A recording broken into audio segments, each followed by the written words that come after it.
Hello everyone, today I have two very special guests.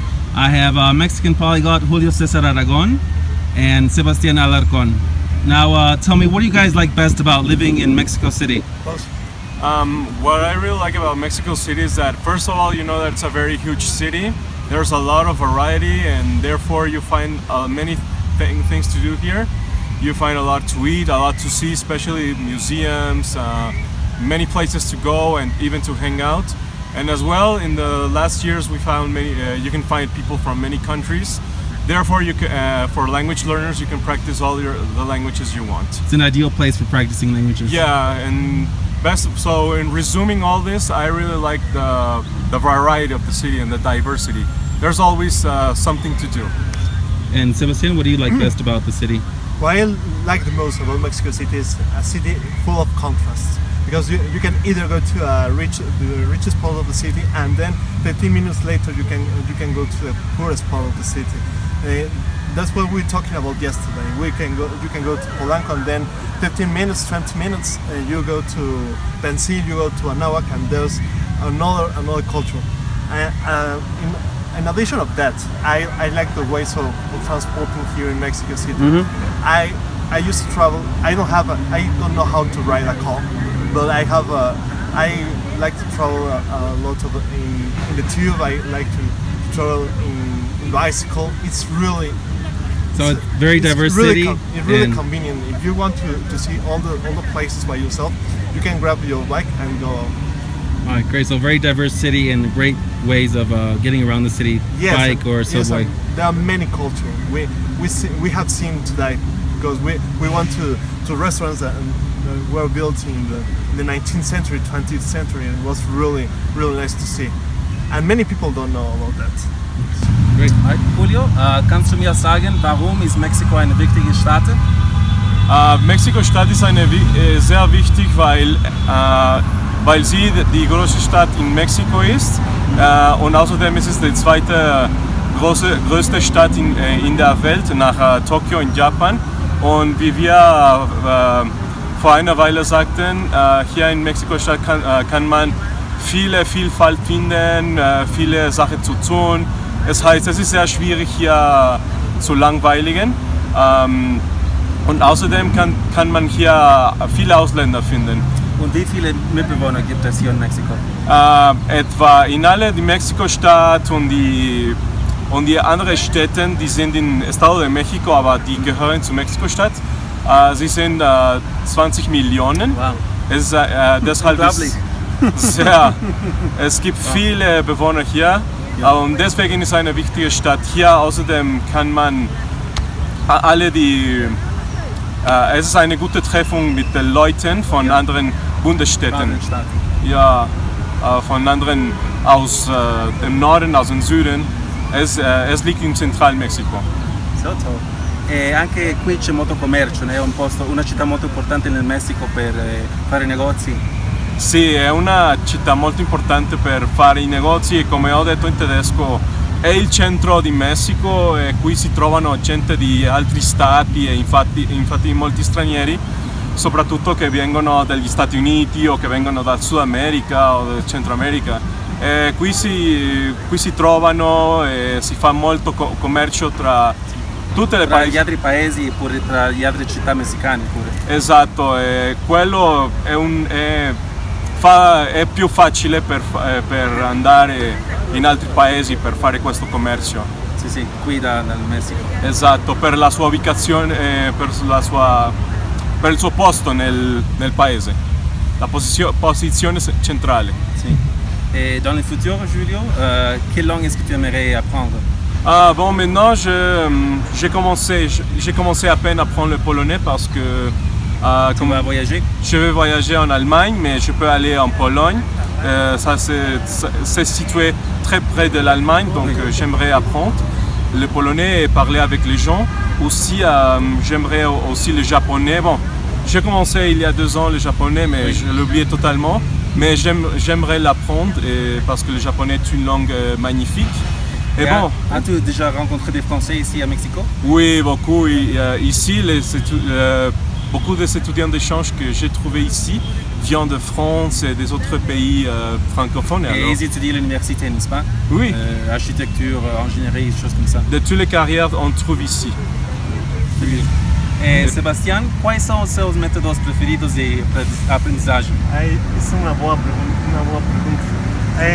O primeiro método de aprendizagem que nós temos aqui é, sobretudo, nas aulas, onde nós estudamos cada dia, sobretudo 3, 4, 5 dias da semana. Vocês estudam gramática com livros? Sim, naturalmente, não há muito foco na conversação. Então, quando eu estudei na 8ª língua, quando eu compreendi que já podia estudar pela minha conta, eu comecei a estudar sozinho, eu comecei a estudar pelos métodos de internet, sobretudo com os métodos assímil, com os métodos de Ling Language. Na internet você procura diferentes métodos, você procura filmes, coisas assim? Sim, sobretudo agora que estou a estudar Hindi, sobretudo porque o Hindi e o Urdu são a mesma língua, mesmo que os sistemas de escritura são muito diferentes. Então, agora estou a escutar um programa que se chama Cook Studio, que é um programa de música do Paquistão. Sim. Então, lá posso compreender, Você pode ouvir todos os diferentes sotaques. Não somente sotaques, mas também posso estudar, compreender o significado das palavras, sobretudo também porque é muito importante saber. Por exemplo, no meu caso, eu estou a aprender Hindi, eu aprendi de Devanagari. Então, agora já sei um pouquinho do alfabeto árabe, então já posso compreender. Então, neste momento, você está aprendendo sozinho? Sim, não, agora estou a estudar Hindi, mas no Centro Cultural de Índia, mas eu estou a fazer muitos progressos muito rápidos, sobretudo pelos métodos de aprendizagem, mas sobretudo porque já sabia o que significa umas coisas. Além disso, você prefere quais métodos? Assimil, Pimsleur, Routledge, quais são os seus preferidos? Prefiro o Assimil, sobretudo para apanhar um pouquinho de prática, sobretudo a gramática, porque a gramática vem apresentada muito amigável, mas também quando vejo um estrangeiro, procuro saber onde que ele é, onde que ele mora. Tentar fazer uma conversa com ele. É como estar na estação de rádio. Sim. Entender, perceber a frequência correta e, sobretudo, já começar a continuar a conversação. Eu também gosto muito do Pimsleur, também a série Colloquial. Colloquial Dutch, coisas assim. Muito legal. Escutou muito desse. Acho que para as outras línguas, como pode ser polonês, pode ser búlgaro, procurar. É muito bom, um programa muito bom. Sim. Também vas falar que parlas também catalã. Sim. E por que vas decidir de aprender catalã? Acho que vai ser uma história muito interessante. Já vais falar sobre de uma amiga. Em base que tens a família que vem da Catalunha ou de Valência? Tinha uma bisavia que ela venia de Valência. Ela morou 4 anos e vai viver 4 anos. Depois, ela vai vir aqui a México e também ela vai ter seus filhos aqui e o meu avô falava na miqueta catalã. Falava na miqueta, sim. Você não recordava de algumas palavras? Sim, se recordava algumas palavras, também se recordava uma cançonete. Sim. E depois, quando ele vai querer conseguir a nacionalidade espanhola, às horas eu vou procurar fazer uma pequena surpreseta que era aprender a falar uma miqueta. Sim, da universidade. E vou começar a estudar em catalã em 2008. E por que te agrada o catalã? É uma língua muito diferente das outras línguas românicas?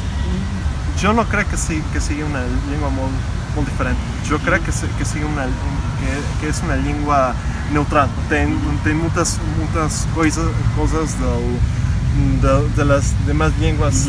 Tem uma miqueta umas palavras do italiano, do francês, do romanês.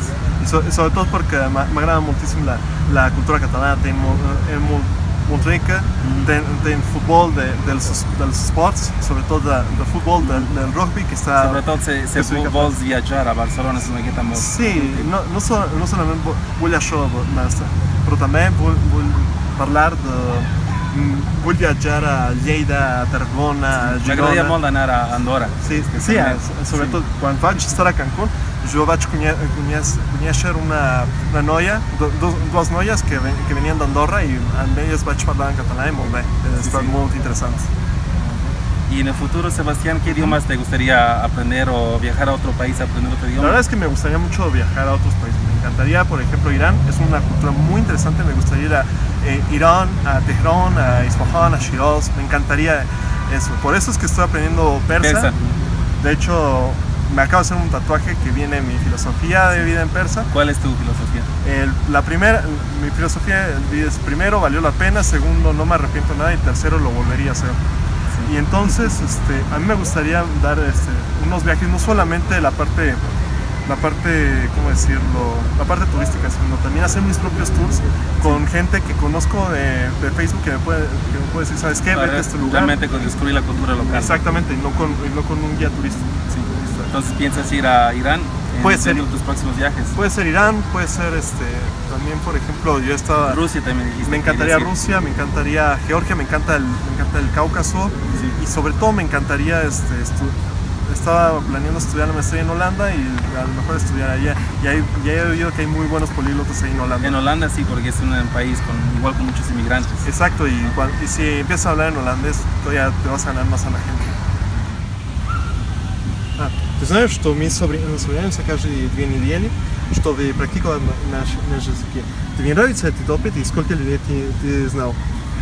Да, конечно, я люблю эти встречи языков, потому что там я могу практиковать с людьми из разных стран, и тоже в этих встречах я познакомился с людьми например, из Германии, из России. Я помню, что Себастьян и я познакомились с девушкой из России, и с ней мы разговаривали по-русски. Я пытаюсь делать лучше по-русски. И да, ты знаешь многих людей там. Я рекомендую поехать в этих встреч языков. Если вы приезжаете здесь в Мексику, я рекомендую это. Себастьян, у меня вопрос для тебя. Ты учился русский язык много лет, это правда? Очень интересный вопрос, на который я очень люблю литературу. И литература для России это очень важно. Я не знаю, как сказать, это очень богатый. Поэтому я нашел много книг, которыми я могу улучшить мой русский язык. Например, в прошлом году я прочитал мою первую книгу тотально. Как зовут той книги? Эта книга была про мексиканцев, про русских в Мексике. Их след и их делание. Потом я покупал в Китае 4 года назад, когда я был там с конкурсом о китайском языке. Я покупал книгу, деланную для китайцев, изучающих на русском языке. Я делаю наоборот. Используя русским языком, я улучшу мой уровень китайского языка.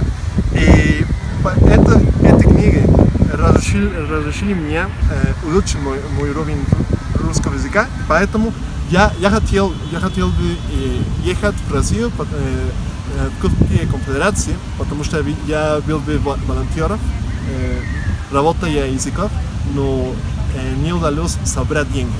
Вау, и какие книги ты использовал изучение русского языка? Как я сказал, это была книга тотально для русского языка про мексиканцев. В УНАМ, правда? Да, я попросил этого, я взял эту книгу в сотрудничество, это офис, который распространяет русский язык на мир. Очень хорошо. тебе было очень трудно русский язык? Сначала да, потому что это другая морфология, другая орфография и другие звучения. Но я думаю, что с помощью самой лучшей преподавательницы в моей жизни русского языка я улучшил мой уровень, и когда я начал семестр, у меня был опыт для того, чтобы практиковать русский язык. Очень хорошо, да. Oi. Aici îmi place mult că Mexico este un oraș foarte mare și lumea este foarte prietenoasă și sunt adevărat impresionat că este un oraș foarte elegant.